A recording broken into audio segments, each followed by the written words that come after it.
Voilà, on se retrouve à nouveau avec notre maître, Monsieur Ababou. On va parler à nouveau de Rosh Hashanah parce qu'on est à la veille de Rosh Hashanah. Et on se retrouvera bien sûr, je l'espère, mercredi prochain, après Rosh Hashanah. Et comme d'habitude, je vais faire l'introduction.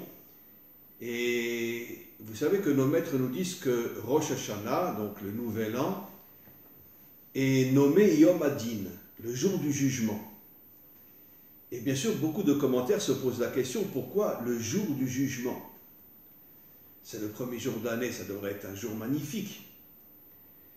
Et en vérité, parce que Rosh Hashanah n'est pas le premier jour de la création, mais le 6e jour de la création, quand Adam et Ève sont nés, et ce même jour, ils ont fauté. Et ils ont détruit toute l'humanité jusqu'à la délivrance finale. Ils ont détruit l'humanité parce que, entre autres, il y a énormément de réponses possibles, mais tout de suite après la faute, ils se sont séparés pendant 130 ans, et Adam, la nuit, avait des pertes, et ces pertes-là, disent nos maîtres, créaient des démons qui sont devenus après les politiciens, les médecins, etc., etc. Bon, je sais que tout le monde va me lapider, mais c'est pas grave. Vous n'êtes pas d'accord avec moi, ce n'est pas grave.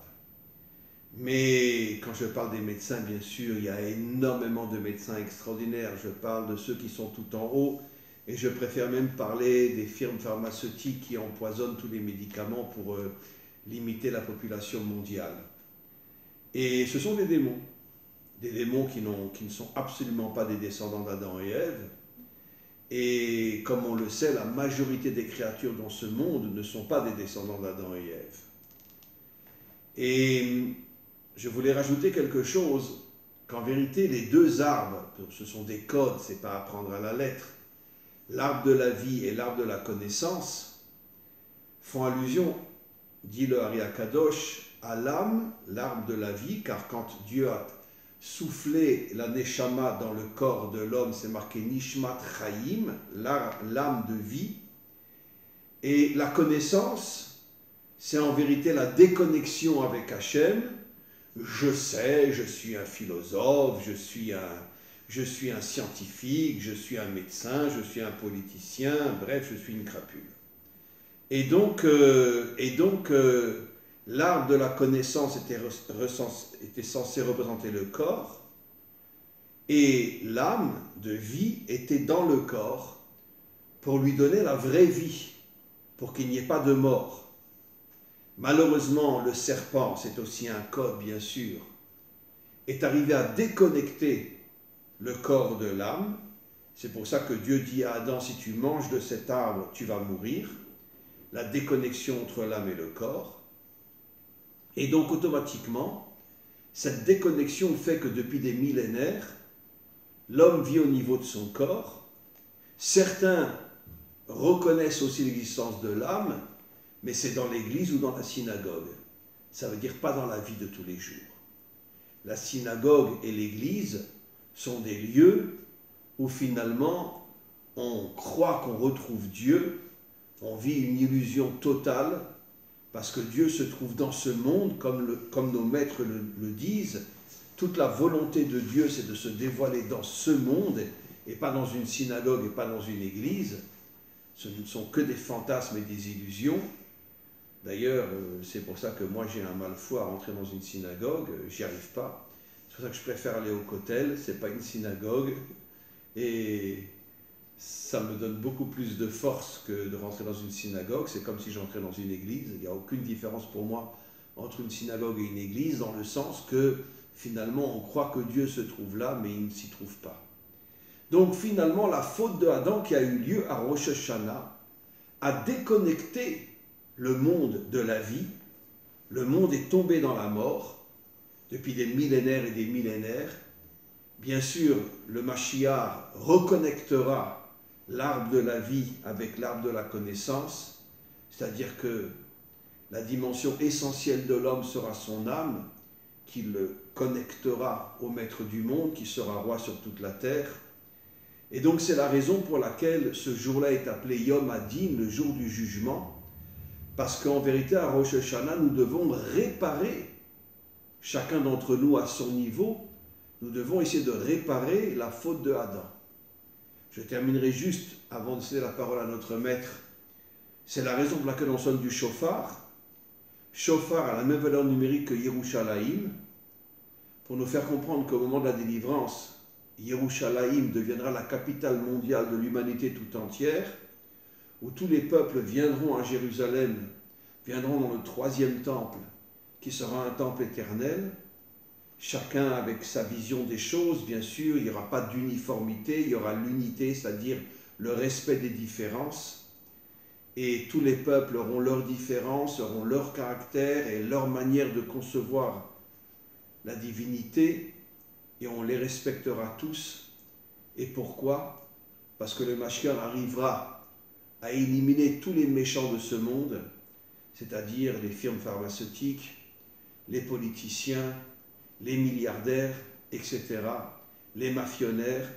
Ils seront tous éliminés et les peuples retrouveront véritablement leur identité, leur différence, et à ce moment-là, il y aura une unité fondamentale dans le monde.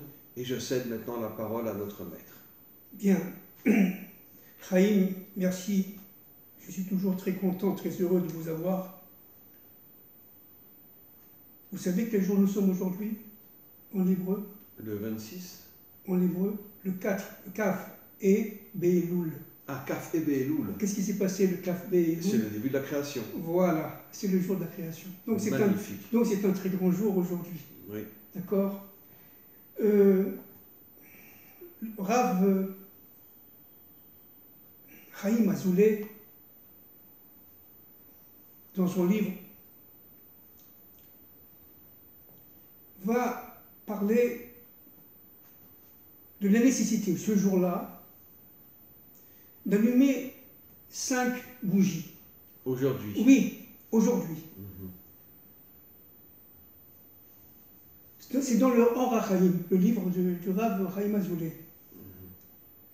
Pourquoi? Pourquoi il s'appelait Azoulay, le Or HaChaim? Oui, le Or HaChaim a écrit un livre qui s'appelle, le Rav Azoulay, Chaim Azoulay, a écrit un livre qui s'appelle le Or HaChaim. Mais le Or HaChaim, c'est... Ne mélangez pas avec le Hida.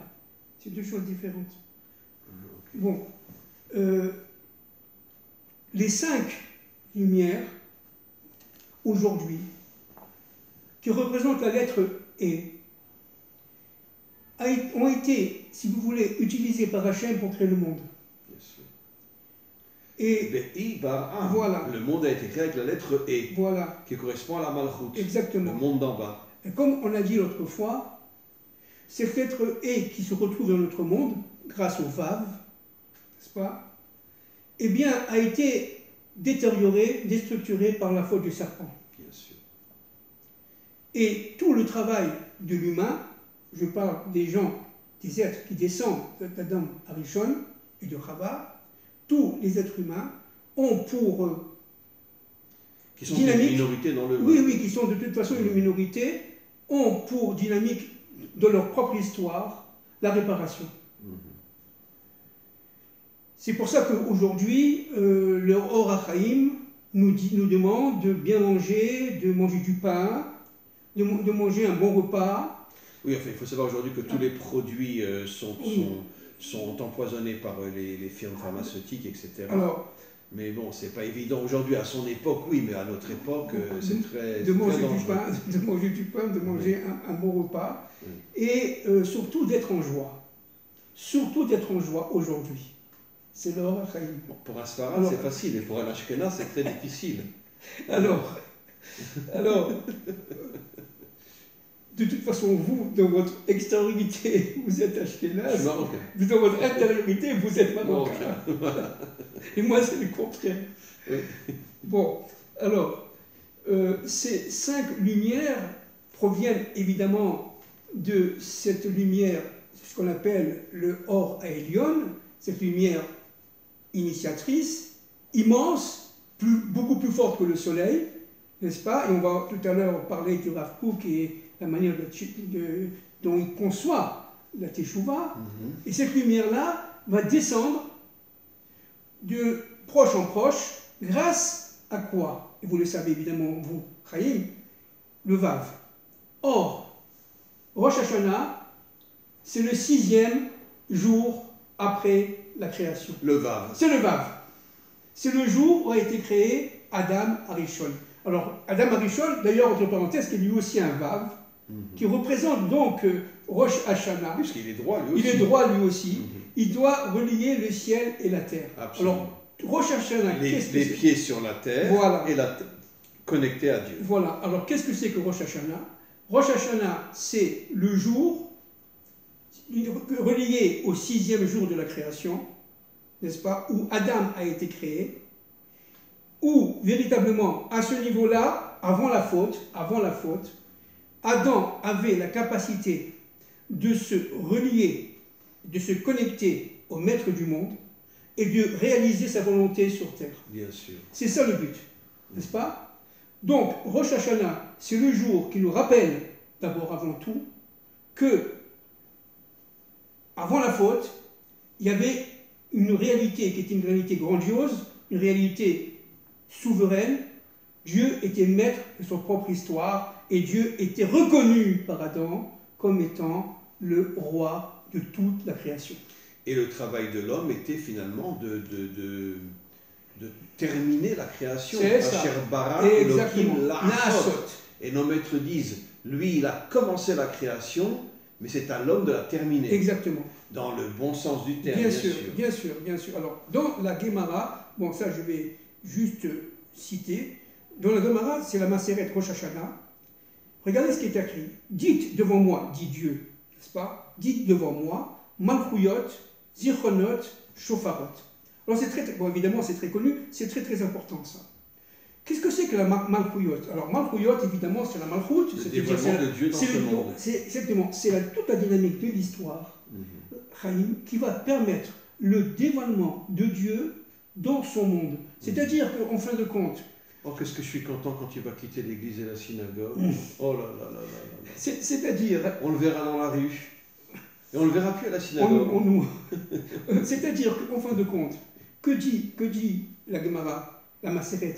Elle dit une chose fondamentale. Elle dit que toute l'histoire humaine, toute l'histoire des civilisations, ce n'est en fait qu'une histoire dont le but est de révéler l'existence de Dieu sur cette terre en tant que roi. Tant que roi. Or, les forces du mal sont là pour exactement empêcher tout faire le contraire, de manière déconnecter Dieu, voilà. Reste à l'église, reste à la synagogue, reste à la mosquée, fous-nous la paix. De manière à ce que, tout simplement, l'homme devienne non seulement contraire à lui-même, mais, on parle du Ben Adam, on parle des descendants d'Adam Arishon, mais surtout un esclave.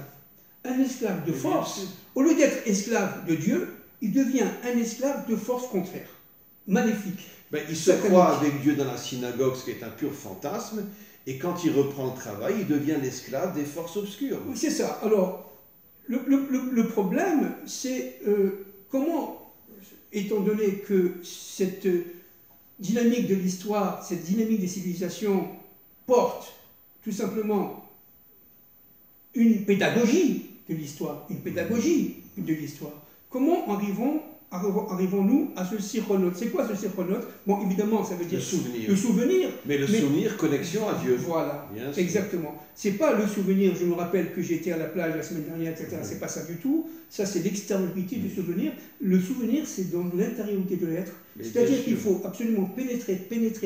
Et par quoi? On verra tout à l'heure, par la tchouva. Et trouver Hachem. Exactement. D'ailleurs, la première parole que Hachem adresse à Abraham, Lech Lecha. C'est ça. Si tu rentres en toi, tu me trouveras. C'est exactement ça. C'est ce que nous avons dit la semaine dernière. Absolument. Donc, ce qui est très important, c'est ce travail intérieur de l'homme, de manière à retirer, fil par fil, au moment, étape par étape, stade par stade, de retirer ces voiles qui l'empêchent de comprendre. Absolument. Vous voyez? Et alors, donc, pour cela, il faut ce qu'on appelle l'imouna. C'est quoi l'imouna? C'est cette force qui va permettre, malgré les embûches, malgré les épreuves, malgré tout ça, de défoncer ces impuretés, de défoncer ces voiles. C'est ce que nous disent nos maîtres, Meler Poretz Geder, la Soto Derech. C'est ça. Le roi authentique, c'est-à-dire chacun d'entre nous, Rabbi Shimon Bar Yochai dit que chacun d'entre nous a une dimension de roi. Absolument. Il défonce tous les obstacles et il ne rebrousse jamais chemin. Absolument, absolument. Alors ce qui est très intéressant, c'est que le but, c'est d'être soi-même son propre Messie. C'est d'être soi-même, tout simplement, son propre roi. Le Rabbi de Lubavitch dit exactement ce que vous dites, c'est que chaque homme descendant d'Adam et Ève a une étincelle du Mashiach en lui. C'est exactement ça. Alors chacun doit être son propre Messie, c'est-à-dire tout simplement réveiller cette lumière qui vient de l'infini et qui est en nous, ce qu'on appelle, encore une fois, on répète, le Or Aganou, cette lumière cachée, qui est en nous, et tout le travail absolu, fondamental, c'est de se battre contre les forces du mal qui sont en nous, en fait, comprenez? Et à partir pour pouvoir révéler cette lumière. Mais techniquement, elles sont en nous avec la nourriture qui est complètement empoisonnée, avec les médicaments, chaque médicament contient une partie de poison, etc. Et voilà, et ils nous ont empoisonnés.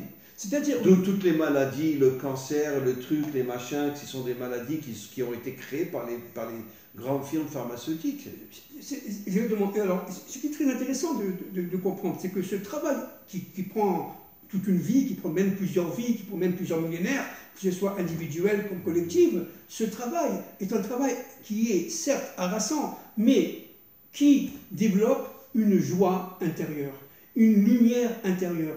Qu'est-ce que c'est que cette joie? Cette joie, je vais un peu vous expliquer, c'est à partir des mitzvot, allumer la lumière qui lui correspond.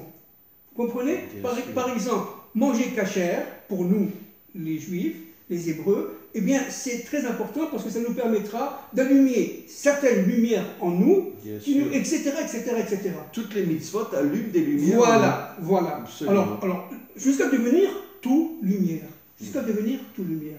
Et ça, c'est extrêmement... C'est ça le but. D'ailleurs, vous savez qu'avant la faute, le Zohar dit que le corps d'Adam et Ève était lumineux. Tout lumineux. Oui, c'est ça que ça veut dire. Il était lumineux. C'est ça que ça veut dire. Parce qu'il y avait une telle connexion avec le maître du monde que même leur corps était lumineux. Ça veut dire quoi? Ça veut dire que toute leur histoire prenait un sens. Toute leur histoire prenait un sens. Si j'ai rencontré celui-là, c'est parce que voilà pourquoi. Si j'ai rencontré celle-là, voilà pourquoi. Je vais me marier demain, voilà avec qui j'ai compris pour qui elle est ou qui il est, etc. C'est-à-dire que tout prend son sens, y compris toute la dynamique de l'histoire. C'est ça le but de la messianisation du monde. C'est ça la délivrance en fait. Hein. La délivrance, c'est d'allumer à partir d'Israël, les lumières qui sont chez les goïms, c'est-à-dire chez les non-juifs, mais descendants d'Adam Rishon. Okay, c'est-à-dire qu'on appelle Bnei Adam. Qu'on appelle Bnei Adam. Et finalement, c'est de rallumer la lumière Exactement. qui a été perdue par tous les dictateurs, etc. Exactement. La démocratie qui pire que les dictateurs. Exactement. Et les peuples ont perdu leur lumière. Exactement. Et c'est à Israël de rallumer cette lumière. Alors regardez, je profite, puisqu'on parle de ça, on parle de la tchouva, on parle de rappeler cet immense Rav qui s'appelle le Rav Kook, dans son livre Oroth à Teshuvah. Permettez-moi de parler quelques secondes du Rav Kook pour ceux qui ne le connaissent pas, mais vraiment une biographie extrêmement courte. L'un des plus grands maîtres de tous les temps. Il faut savoir quand même, je sais que vous le savez, Raïm, que la mère du Rav Kook, d'abord le Rav Kook est né en 1865 en Lituanie. Sa mère était, si vous voulez, plutôt du côté chassidique. Non, elle était d'origine Chabad. Oui, c'est sûr. Et du côté de son père, il était d'origine Breslev. Non. Non. Excusez-moi, pardon. Non. Du côté de sa mère, ils étaient Chabad. Oui. Mais du côté de son père, ils étaient lituaniens. Oui, mais j'ai vu dans un livre écrit par un grand élève à lui, comment s'appelle le grand élève de Rav Kook? Il y en a plusieurs. Oh, comment il s'appelait? Il a écrit un livre énorme. Plusieurs. Et lui dit clairement que du côté de son père, ils étaient d'origine Breslev et du côté de sa mère d'origine Chabad. Je sais pas, j'ai toujours entendu qu'il était... D'ailleurs, il a étudié dans les yeshivas de Lituanie. Oui, lituanien. Hein. Non, je dis l'origine, peut-être 3-4 générations avant. C'est ça. Alors, lui, il était lituanien. Il était tout à fait extrêmement rigoureux dans sa pensée. Mais quand il est né, vous voyez... très vite, très enfant, il était amoureux de la terre d'Israël. C'est incroyable. Hein. Et il prenait d'ailleurs dans la cour, il y avait une cour dans le Cheder, une fois qu'il sortait de l'étude de la Torah, il prenait 10 minutes de récréation, il prenait un baluchon, il disait à ses copains, allez, on s'en va en Eretz Israël. Nous sommes en 1860, quelque chose comme ça, vous comprenez, en Lituanie. C'est-à-dire que c'était quelqu'un qui était allumé par cette flamme intérieure de la terre d'Israël. Il avait compris, ça c'est une première chose. Deuxième chose, le Rav Kook faisait, si vous voulez, une sorte Isour, comme on dit, de balance. De balance, vous voyez, entre les différents courants. Parce qu'à cette époque-là, il y avait j'allais dire une guerre, entre guillemets, bien entendu. C'était des sectes, une grande dispute entre les Mitnadim et les Chassidim. C'est-à-dire ceux qui étaient contre les Chassidim et ceux qui étaient pour les Chassidim. C'était très dur, hein. Mais lui était universel. Lui, il était universel complètement, il avait compris. Alors, il fait son alliage, je vais très vite, hein, il fait son alliage en 1904 avec son fils, Zvi Yehuda, qui est enterré d'ailleurs avec lui au Har-Hazetim, au Mont des Oliviers à Jérusalem. Et je n'ai pas eu la chance de le connaître, Yehuda, mais j'ai connu beaucoup de ses élèves, qui étaient mes maîtres, n'est-ce pas? Et donc, Zvi Yehuda est arrivé, c'était un enfant, et lui, il est en 1904.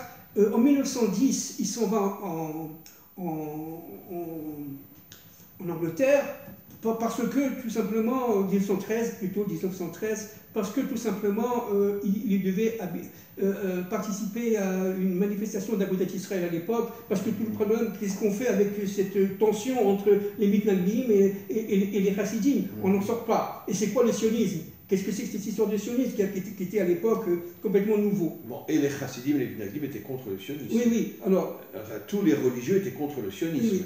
Donc contre le Rav Kook. Non, si vous voulez, il faut un peu modérer, si je peux me permettre. Il y avait ceux qui étaient contre, d'accord? Complètement. On va dire la majorité. Voilà. Il y avait bien sûr des exceptions. Non, attendez, il y avait trois groupes, si vous voulez. Il y avait trois groupes, en fait. Le premier groupe, les contre, on n'en parle pas, ils étaient contre en disant, nous, on attend le Mashiach pour pouvoir rejoindre avec Israël. Point. Le deuxième groupe, il dit, on est pour. Pourquoi? Parce que, qu'ils soient laïcs ou pas laïcs, qu'ils soient religieux ou pas religieux, à partir du moment où ils poussent à l'entrée en Israël, c'est que ça fait partie du projet de Dieu. Bien sûr. Et les troisièmes, ils ne savaient pas exactement. Et c'était les plus nombreux. Ils étaient, disons, mi-figue, mi-raisin. C'est quoi ce Herzl? C'est quoi ce Balfour? Qu'est-ce que c'est des Goïms, des Anglais? Ça ne va pas du tout. Mais ils étaient quand même pris par cette dynamique de l'histoire. Quand même, après 2000 ans, on rentre. Et le Rav Kook a expliqué qu'en fin de compte, c'est exactement comme le corps et l'âme. Le corps, n'est-ce pas, c'est Eretz Israël, l'âme, c'est le peuple d'Israël, c'est la Torah, etc.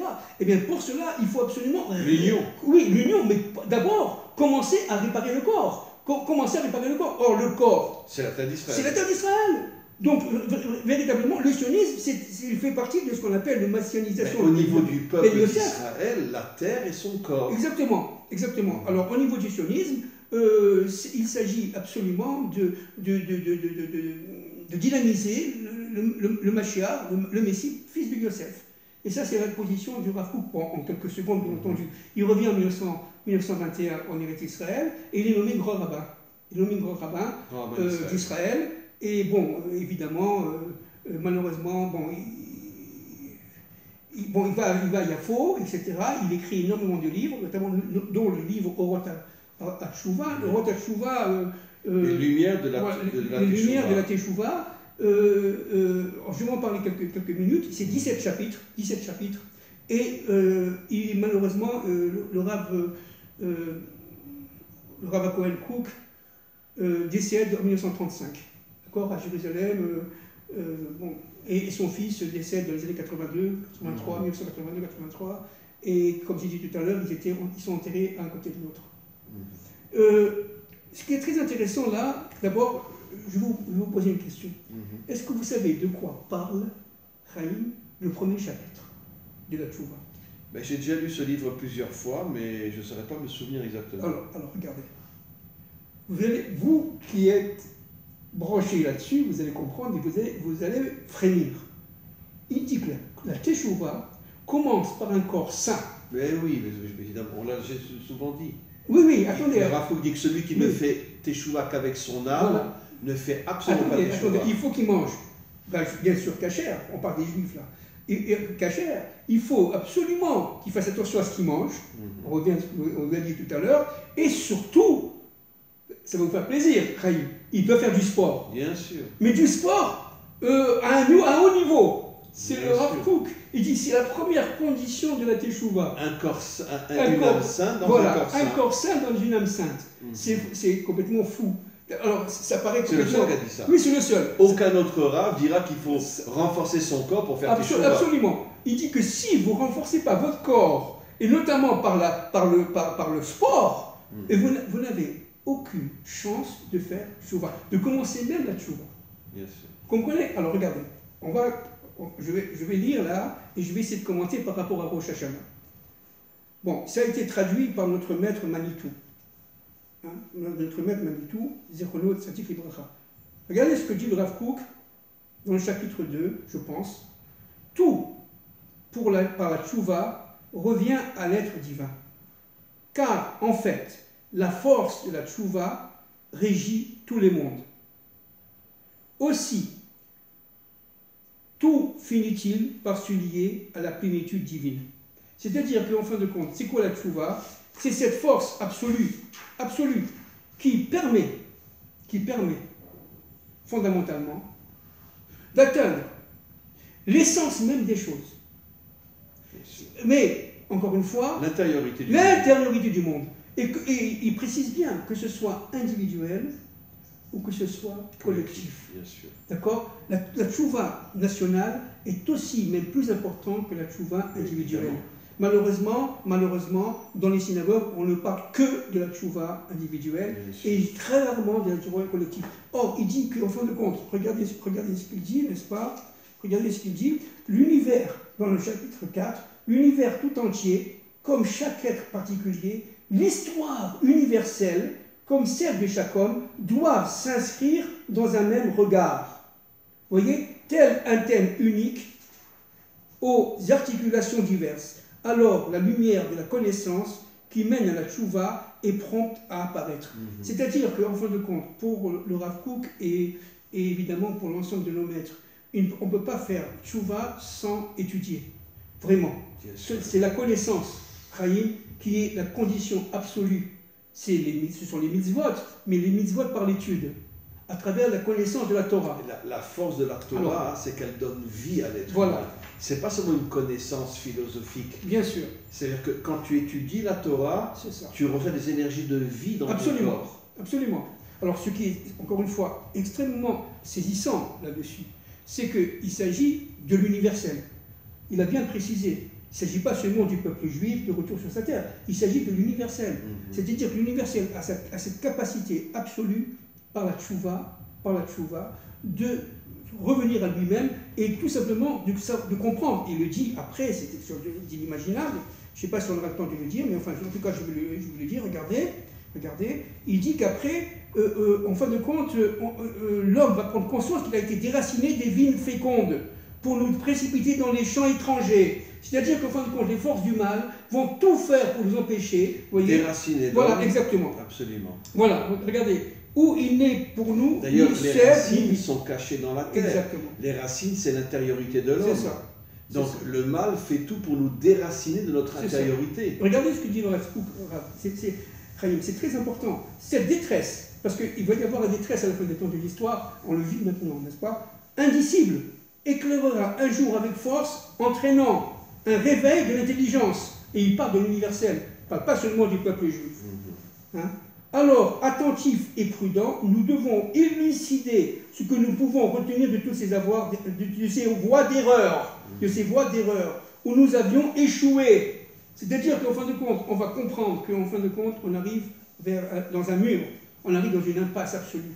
Et cette impasse absolue qui va nous faire très peur, va nous faire réagir, va nous faire questionner, va nous faire tout simplement interroger en nous-mêmes. On va si vous voulez, faire, comme on dit les philosophes. Les peuples vont se rendre compte qu'on est manipulé depuis Exactement. L'introspection, par un travail introspectif, on va essayer de comprendre, si vous voulez, progressivement, mais d'une manière relativement rapide, dit le Rav Kook, que nous sommes tout simplement en phénomène de tchouva, c'est-à-dire en phénomène d'allumage progressivement de notre lumière intérieure. Et c'est ça le Mashiach. Le Mashiach, c'est cette dynamique intérieure, collective comme individuelle, qui fait qu'on prend conscience qu'on a été doublé, qu'on a été victime d'une ruse, qu'on a été victime d'un mensonge. qu'on a été victime de fantasmes. Depuis des millénaires. Et depuis des millénaires. Tous les dirigeants et tous les représentants religieux nous mentent depuis des millénaires. Alors, regardez ce qu'il dit le Rav Kook, Zichrono Tzadik Libracha. Alors, la connaissance, à ce moment-là, une fois qu'on aura réagi, alors la connaissance, la sensibilité et le goût de vivre résurgiront. Une conception nouvelle du monde sera notre. Ashkenaz, c'est un peu difficile. Une conception nouvelle du monde sera nôtre. Le désir de voir revivre les nations, la nécessité d'amender les vices de l'âme et d'épanouir la beauté du corps. Vous voyez? C'est-à-dire qu'il faut faire, pour qu'il y ait la vie, il faut qu'il y ait un corps saint dans une âme sainte, mais aussi, et j'allais dire même peut-être surtout, pour nous les Hébreux, revenir sur leur terre. Parce que la terre d'Israël est absolument... Elle dégage les énergies. Exactement. C'est une terre où on le ressent. Exactement. Qui dégage des énergies extraordinaires. Lorsqu'on vient ici en vacances, lorsqu'on vient ici quelques jours chez la famille, on ne peut pas comprendre ce que c'est que la terre d'Israël. C'est pas possible. C'est pour ça qu'il faut vivre longtemps et se battre contre les forces du mal qui sont dans notre environnement, mais aussi en nous. N'est-ce pas? Ce n'est qu'à ce moment-là qu'on commence à comprendre, parce que la lumière s'allume. Parce que la terre d'Israël est une terre qui est capable, vous voyez, d'allumer la lumière qui est en nous. Et donc, à partir de la terre d'Israël, il va y avoir évidemment... D'ailleurs, nos maîtres disent que la seule terre qui est directement connectée à Dieu, c'est la terre d'Israël. C'est ça. Toutes les autres terres ont des intermédiaires entre la terre et Dieu. C'est ça. Alors, mais Israël, c'est directement Dieu. Exactement. Alors, ce qui est très important, c'est la Shrina. Alors, c'est la Malchout. C'est quoi la Malchout? Vous avez compris. Enfin, je sais que vous le savez, mais les auditeurs ont compris. Qu'est-ce que c'est que la Malchout? C'est l'ensemble, tout simplement, de la réalisation à travers les civilisations, à travers les connaissances, à travers la vie pratique de tous les jours, n'est-ce pas? Que, en fait, Dieu est partout. Dieu est présent dans son monde, comme on n'arrête pas de le dire. Alors, regardez, pour finir avec le Rav Kook, regardez ce qu'il dit sur Orot HaTshuva. Elles sont intarissables, ces forces, les sources de la Tchouva, individuelles comme collectives. Telles les vagues de feu sur l'astre solaire, elles déferlent dans une lutte incessante, donnant vie à une multitude de mondes et une infinité d'êtres. Alors c'est comme ça que Dieu a créé le monde. C'est très important. C'est-à-dire qu'il a créé le monde à partir de la Tchouva. Bien sûr. Nos maîtres le disent, le monde a été créé pour la Teshuvah. Oui, absolument. Ce qui veut dire qu'aucun homme peut éviter de fauter. Et pourquoi Hachem le fait fauter? Pour qu'il fasse Teshuvah. C'est exactement ça. Et la Teshuvah est au niveau de la Bina. Exactement. Qui est au-dessus de ce monde. Absolument. Donc, grâce à la Teshuvah, on s'élève au-dessus de toutes les limites de ce monde. C'est ça. Alors regardez, nul ne saurait embrasser l'inépuisable floraison de lumière jaillie de ce soleil immense qui illumine les univers qu'on appelle la Tchouva. La richesse, la diversité, le mouvement prodigieux de leur rayonnement nous l'interdisent. Ce jaillissement surgit de la source de toute vie, Akadosh Baruch Hu, dont le temps lui-même n'est qu'un infime reflet. C'est poétique, si vous voulez, parce qu'il écrivait comme le Rav, disons, oui, écrivait sous forme imagée, sous forme politique, etc. Et d'ailleurs, c'est son fils, Zvi Yehuda, qui a repris, parce que le Rav Kook, il était extrêmement actif, il était dans les yeshivot, mais aussi c'était un homme d'action. Il a passé des années à aller dans les kibbutz, absolument, dans les moshavim, dans les kibbutz, etc. Mais quand il avait un éclairage, il avait quelque chose à dire, il prenait son cahier et il écrivait comme ça. Vous voyez, et c'est ce qu'il venait. Mais il n'a jamais fait vraiment de livre lui-même. Il a écrit énormément, il y a énormément de livres sur le Rav Kook, mais c'est son fils qui a tout utilisé à partir à sa mort et qui a reconstitué l'ensemble de l'œuvre du Rav Kook. Alors, pour revenir maintenant au début, ce qu'on avait dit sur les zichronotes, c'est-à-dire ce souvenir, il faut comprendre une chose. Revenir à nos racines. Voilà, exactement. Le souvenir authentique, c'est revenir à nos racines, c'est-à-dire revenir à notre intériorité. Absolument. Alors, ce qui est très important, c'est ce phénomène de joie. Alors, qu'est-ce que c'est que la joie, la simcha? Alors, la simcha, c'est sasson et simcha, c'est-à-dire le sasson, c'est la joie du corps, encore on revient, et la simcha, c'est la joie de l'âme. El simcha et la balev. Exactement. La simcha, voilà. La joie intérieure, elle est dans le cœur. Exactement. mais vous avez aussi Oz. Oz, c'est la même gématria, la même valeur numérique que Simcha et Sasson. Alors c'est très important, parce que Oz, qu'est-ce que c'est? C'est cette force. C'est la force. C'est la force. De l'âme et du corps. Voilà. Alors quand vous faites une mitzvah, quand vous travaillez sur vous-même, quand vous vous battez contre les forces du mal, qu'est-ce que vous faites en fait? En fait, vous, comme on l'a dit tout à l'heure, non seulement vous allumez une des lumières intérieures, mais vous, écoutez-moi bien ce que je dis là, ça peut être un scoop, je ne sais pas. En tout cas, en faisant ça, en tant qu'hébreu en terre d'Israël, en tant qu'hébreu, par exemple, à Jérusalem, vous allez allumer les mondes universels qui vous sont reliés, qui sont reliés à vous. Vous comprenez? C'est-à-dire qu'au fin de compte, et c'est comme ça que le monde sera éclairé de lumière. À partir du peuple hébreu du retour, quand vous faites une action, quand vous faites une parole, vous donnez une parole, vous allez, grâce à la tchouva seulement, et la tchouva est nécessaire, consécutive à l'étude et aux mitzvot, bien entendu, de la Torah. Eh bien, à partir de ce moment-là, vous allez allumer les mondes universels qui vous correspondent. Vous comprenez? Et c'est comme ça que le Mashiach va, si vous voulez, créer son armée.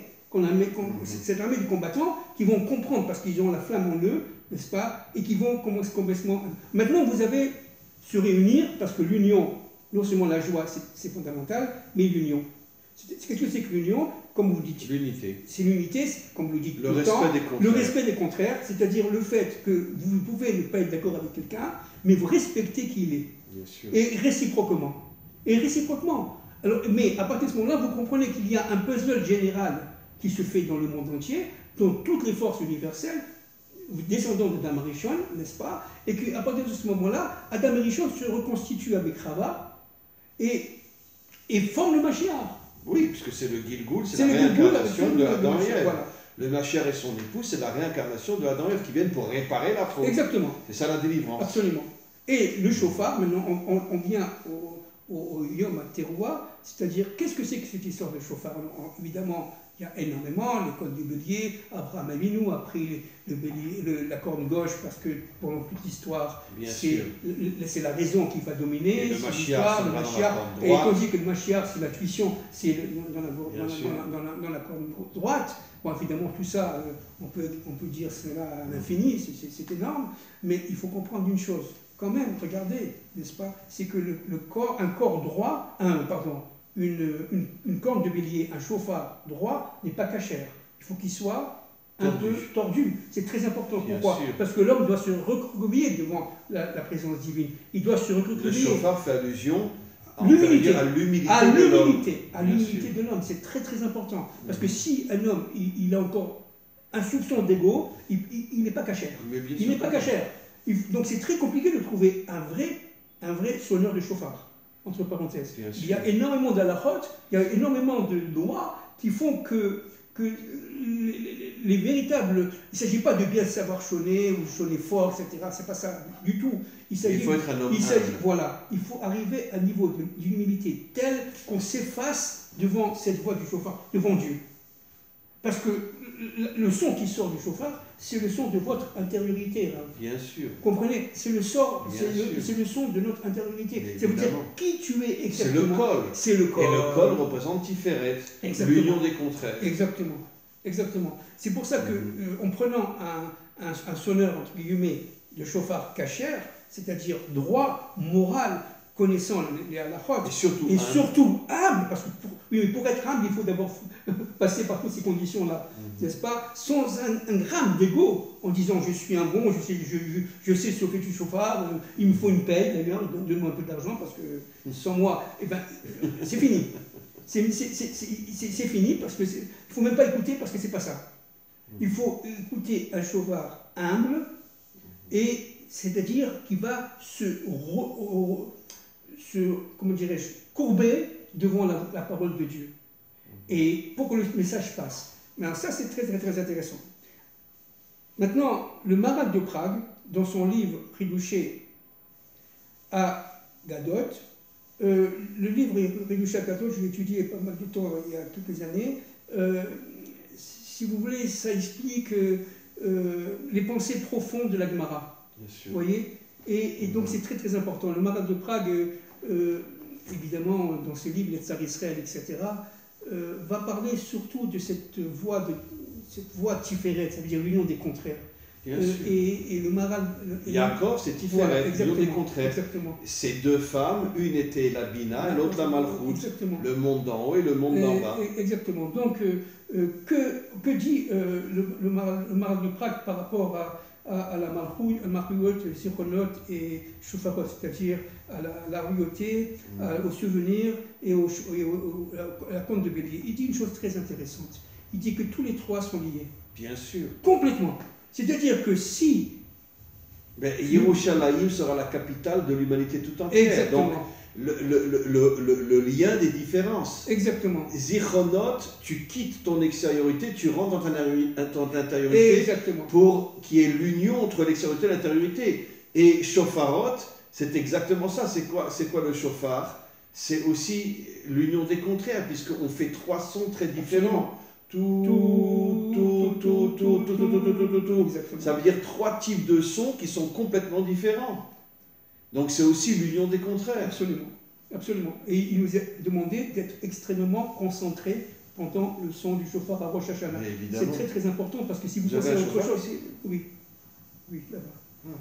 Si vous n'êtes pas suffisamment concentré, vous parlez avec votre fils ou avec votre fille, arrête, tu m'énerves, c'est fini. Mais bien sûr. C'est fini. Pourquoi? Parce qu'il faut d'une concentration pour pouvoir réunir la Malchuyot avec votre intériorité, c'est-à-dire la royauté divine, c'est-à-dire qu'en fin de compte, comprendre qu'à l'intérieur de vous, Dieu réside. À l'intérieur de vous, Dieu vit. Donc, comme on l'a dit tout à l'heure, vous êtes votre propre Messie. Ça, c'est très très important. Alors, c'est vrai que chez nous, il y a le Mashiach ben Yosef, et Mashiach ben David. Chez nous, on n'est pas comme les autres, entre guillemets, religions, on n'a pas un Messie. D'accord? On a plusieurs Messies. Et à la limite, chacun d'entre nous peut être son propre Messie. C'est-à-dire que Dieu, il est. Et la chance que nous on a, c'est qu'il vient sur un âne, c'est pas le Fils de Dieu. C'est ça. C'est-à-dire il vient tout en bas. C'est ça. Il montre son humilité. C'est ça. Je refuse d'être le Fils de Dieu. Exactement. Je suis un homme simple. Exactement. Voilà. Exactement. Je voudrais juste rajouter quelque chose. Si vous prenez Malchut, vous êtes d'accord avec ce que je dis?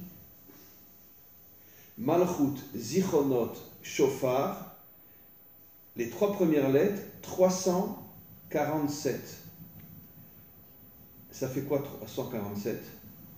C'est la 3 et 4, oui. Ça fait 7, 7. plus 7, 14, David. David, c'est l'union entre l'âme et le corps. C'est exactement ça.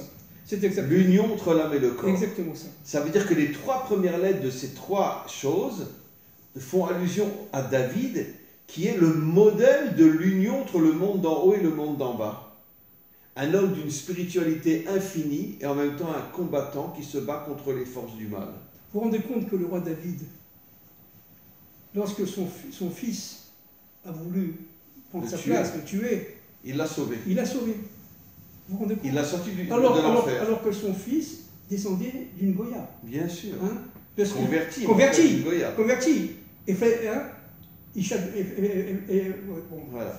C'est-à-dire que pendant sa guerre, il a pris une très belle femme qui s'est convertie, bien entendu. Bien sûr. Et qui a donné. Alors, donc, résultat, c'était un enfant un peu. Qui avait encore le mal en lui. Voilà, il a voulu tuer son père. Voilà, mais après qu'il soit mort, David a prié pendant des années, pendant des jours et des jours, pour le sortir du Guéhinom et le faire monter au Gan Eden. Absolument. C'est exactement. Est-ce que c'est David? Oui, absolument.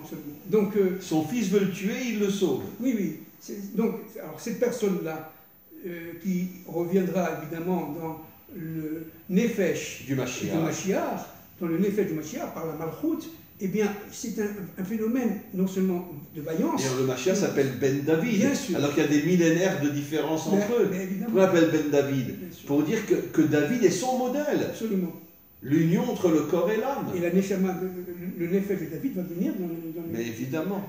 Dans le Nefesh du Mashiach Ben David. C'est-à-dire. Et le Nefesh, c'est la partie la plus importante. Pourquoi? Parce que c'est celle qui est en contact avec le monde d'en bas.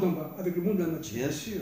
Donc, un autre point aussi très important que le Maral précise ici, c'est qu'en fin de compte, la Malchuyot, vous voyez, on ne peut pas se voir comme étant évidemment un état fixe, figé. Non, on sera tous unis. Exactement. C'est une dynamique de l'histoire. C'est une dynamique de l'histoire. C'est une lutte contre les forces du Mais mal. Hachem sera Echad sur toute la planète. Exactement. Toutes les nations reconnaîtront l'identité de Dieu, avec des différences bien sûr, mais chacun reconnaîtra qu'il n'y a qu'un seul Dieu. Il n'y a pas de fils de Dieu, ça n'existe pas tout ça. Il n'y a qu'un seul Dieu. Et la dynamique de l'histoire, c'est quoi? C'est de comprendre, comme on l'a dit de nombreuses fois, que Dieu est partout, dans son monde. C'est-à-dire dans chaque relation humaine, dans chaque pensée. Mais évidemment. Dieu est partout. Et là où il est le plus, c'est dans un bureau de travail. Nahon. Et un jour, on s'en rendra compte. C'est ce que vous dites de l'opposé. Parce que quand l'homme travaillera d'une manière propre et morale, exactement. Dieu dira, mais attends, moi je reste pas à la synagogue, foutez-moi la paix, moi je vais être dans son bureau. C'est un homme moral, c'est un homme propre. Bien sûr. Parce que, pourquoi il est propre et il est moral? Parce qu'il a réussi à retirer les voiles qui sont en lui, toutes les impuretés qui sont en lui. Il devient lui-même lumière. Et à chaque acte qu'il fait dans sa vie de tous les jours, on parle du monde des affaires, d'accord? Être propre dans les affaires, c'est être 1 milliard de fois plus grand qu'un rabbin. Parce que, tout simplement... Parce que le rabbin, il n'a pas d'épreuve. Voilà, exactement. Il n'est pas éprouvé. Voilà. Tandis que l'homme d'affaires est éprouvé à chaque instant. Et un jour, on se rendra compte que les plus grandes sadikim de la terre sont précisément ceux qui travaillent et qui sont propres et qui sont morales et qui ne font aucune fausseté, aucun mensonge. Pourquoi? Parce qu'ils dépasseront tous les religieux de la terre. Exactement. Pourquoi? Parce qu'ils ont réussi à retirer les voiles qui sont en eux. Vous comprenez? C'est ça. Ils sont avec Hachem. Et à partir de ce moment-là, ils ont réussi à révéler le Dieu qui est en eux. On va faire une petite conclusion. Voilà. D'accord, je vais commencer.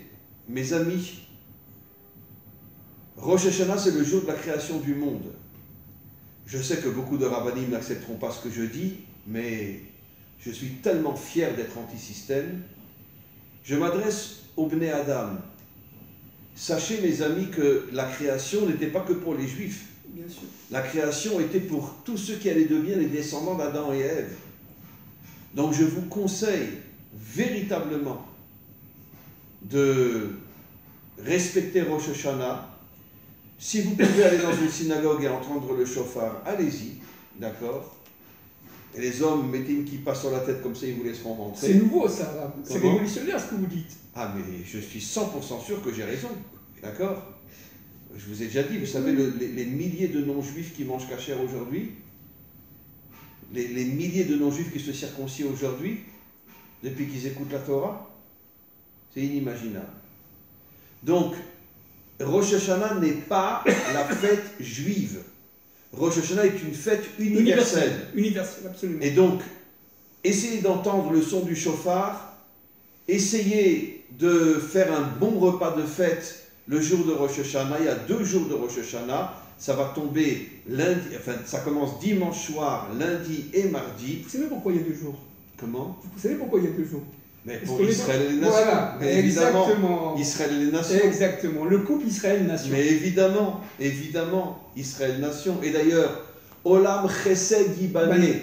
On reconstruira le monde avec le Chesed. Chesed Gematria 72. Absolument. 70 nations, Israël et Dieu. Exactement ça. Voilà. Exactement. Donc, mes amis Bnei Adam, essayez de respecter Rosh Hashanah, car Rosh Hashanah concerne tous les Bnei Adam dans ce monde. Alors, oui, juste pour dire qu'en fin de compte, Dieu a créé le monde par le Chesed, les 72. Et que le djinn, c'est tout simplement une sorte de limitation du Chesed. Parce que trop bon, vous m'avez compris. Et oui, donc, toute l'histoire. Voilà. B et C, c'est juste à côté. Hein. Le B et le C. Donc, c'est-à-dire qu'en fin de compte, Rosh Hashanah, il ne faut pas avoir peur. C'est le jour du Chesed. C'est le jour du Chesed, même si tout le monde dit que c'est le dîme, etc. Ouais. Mais en fin de compte, c'est dans son intériorité. Dans son extériorité, c'est le dîme. Et dans son intériorité, c'est le Chesed. C'est le jour de la création. Voilà, c'est le jour de la création. Donc, la création de l'homme. Absolument. De Adam. Oui. Et de tous ses descendants. Absolument. Donc c'est un jour de fête. C'est un jour de fête, comme vous l'avez titré justement. C'est vrai que ça paraît révolutionnaire de dire ça, mais c'est un jour de fête pour l'humanité tout entière, descendant d'Adam Rishon. Descendant d'Adam Rishon. Donc c'est tout à fait juste parce que tout simplement, c'est le jour de la création d'Adam Rishon. Hein? Et donc c'est le 6e jour. Adam Rishon, comme Israël est un être debout, qui va faire le lien dans sa propre vie entre le ciel et la terre, n'est-ce pas, de manière à recevoir à partir des Hébreux qui sont en Eretz Israël leur fonction. Ça va être dévoilé en eux. C'est vrai pour les Français, c'est vrai pour les Américains, c'est vrai pour tout le monde entier. Mais malheureusement, cette guerre de Gog et Magog, on y revient encore une fois, c'est en fin de compte le fait un décapage, une sorte de désinfection du monde. Parce que le monde est infecté de quoi? Il est infecté de cet ego, de cet égocentrisme, etc., qui fait qu'en fin de compte, on vit que pour soi. Non, je ne suis pas diplômé parce que je veux gagner de l'argent, je veux et je veux et je veux. Non, je suis diplômé parce que Dieu a voulu que je sois diplômé pour pouvoir rencontrer des gens, pour pouvoir faire et établir et leur transmettre, leur transmettre de vrais messages. Exactement, et réaliser ma mission. C'est tout, ni plus ni moins. Et l'argent, ce n'est qu'un instrument, ce n'est jamais une fin. D'ailleurs, la monnaie qu'on pourrait dire universelle, c'est le dollar, et le dollar, Gematria, Amalek. 240. Voilà, donc nous allons encore une fois vers une crise majeure, c'est évident, au niveau économique, au niveau social, au niveau politique. Non, mais regardez, je souris, je dis ça. Non, c'est à moi de le dire. C'est moi l'ashkénaze. Je dis ça en souriant.